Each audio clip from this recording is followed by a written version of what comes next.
One of my to-do items is to immediately set up fundraising, crowdfunding, grants and stuff like that for creating this community, and also be able to set them up for any new communities as well.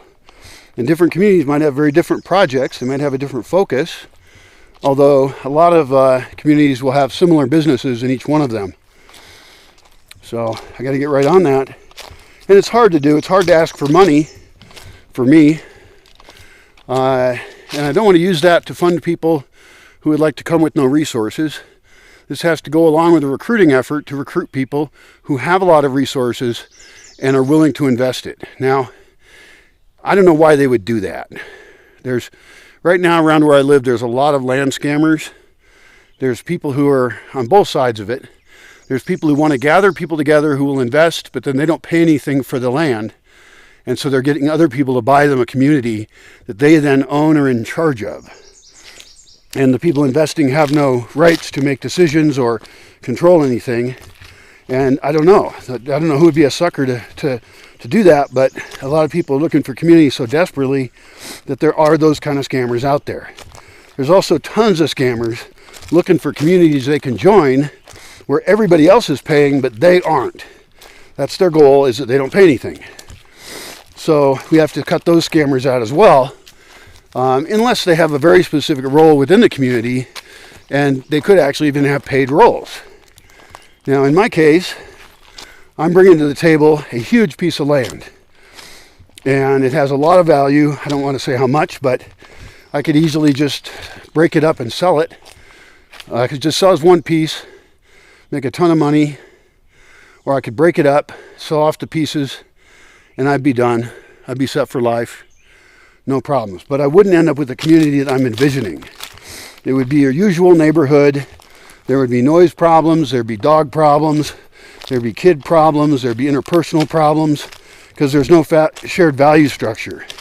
And so me doing that maybe would work, except that the way that most people would envision dividing it up would be like, everybody gets their 5-acre lot or whatever, or a couple acres at least, and then you have sprawl. That's not what I'm imagining.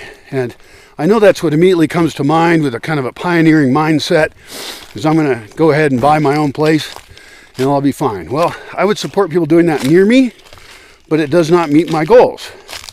Architecturally speaking, it doesn't meet my goals because I want to put people in more dense buildings designed to reduce the problems of dense living, but then there isn't sprawl.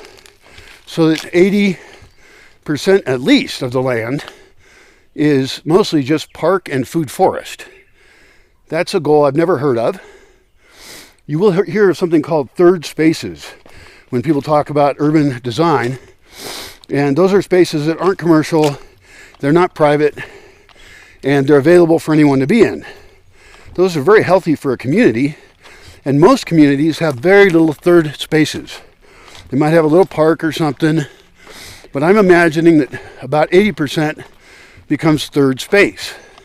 Even in a food forest, there can be spaces you can go to, you can get away from people, so that people have the choice of whether to be living around a lot of people or they might want to go off on their own for a while.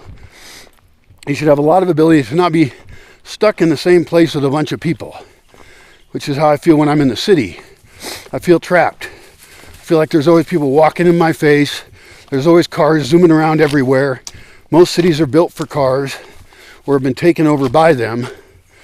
And I feel like there's nowhere for me to be, And just having one park, isn't good enough. I want to flip it all around. Change it totally. We shall see.